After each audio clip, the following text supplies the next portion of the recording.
में हमला कर सकता है ईरान। इस वक्त की बड़ी खबर, खाड़ी देशों में उकसावे की कार्रवाई तेज करने की तैयारी में ईरान। खाड़ी क्षेत्र में नए सैन्य ऑपरेशन शुरू कर सकता है तेहरान। ईरान आने वाले दिनों में खाड़ी देशों पर दबाव बढ़ा सकता है। आर्थिक संकट गहराने और अमेरिका से डील नहीं होने पर कार्रवाई, आर्थिक राहत ना मिलने पर विरोधी देशों को भुगतना होगा अंजाम, ईरान ने कहा है। यह इस वक्त की बड़ी खबर। इस सब के बीच में एक और बड़ी खबर कैम वन पर आई है, ब्रेक करिए। अमेरिका को अब्बास अरागची की वार्निंग, अगर बेरूत पर हमला होता है तो ईरान देगा जवाब। ब्रेकिंग और शॉर्ट, ईरान किसी भी वक्त फिर से युद्ध के लिए तैयार। ब्रेकिंग और शॉर्ट, ये देखिए जरा, ईरान के पास यूएस इजराइल के खिलाफ लंबी लड़ाई की क्षमता। ईरान लंबे समय तक युद्ध जारी रख सकता है, बड़ी खबर अरागची ने कहा है। विजय, ये वाली खबर लीजिए, इससे पहले जो हमने आपको दो खबरें और बताई है वो लीजिए। तीनों ब्रेकिंग, तीनों शॉर्ट, और सीधे चलिए सुधाकर सर के पास। Sudhakar sir, there you go, the stage is set. Mujtaba Khamenei अपने आप को एक्सर्ट कर रहे हैं, वो अयतुल्लाह अली खमेनी से ज्यादा हार्डलाइनर हैं, और अब Iran is taking no pause whatsoever, उसी टोकन में जवाब दे रहा है। Where are we heading sir?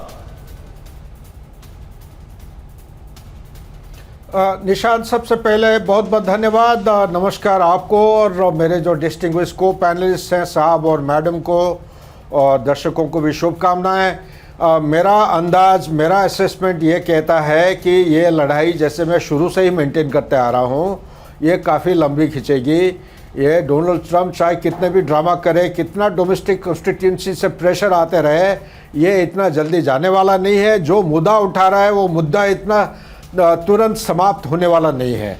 एक चीज़ हो सकता है कि ये जो लड़ाई है, इसकी इंटेंसिटी, इसकी गहराई, उसका एनॉर्मिटी ईरान की तरफ से काफ़ी बड़े मात्रा में बढ़ते जाएगा, क्योंकि ये इनका तजुर्बा लड़ाई के विषय में, चाहे आप इराक ईरान वार की बात करते हैं 80 से लेके 88, उसके बाद गल्फ वॉर 1, गल्फ वॉर 2, उसके बाद ये 12 दिन की लड़ाई 2025 को हुआ है, ये सारे एक संकेत देता है कि इनकी जो सस्टेनिंग पावर है, इकोनॉमी इतना खराब होने के बावजूद इनका स्टेइंग पावर काफ़ी ज़बरदस्त है, जिसको किसी ने सही तरीके से अंदाज नहीं लगा पाया है।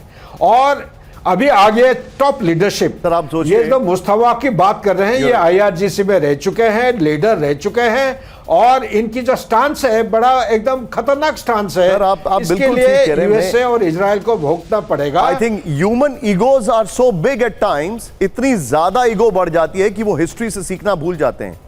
ईरान का सिकंदर कुछ नहीं कर पाया, ईरान का रूस उस जमाने में कुछ नहीं कर पाया।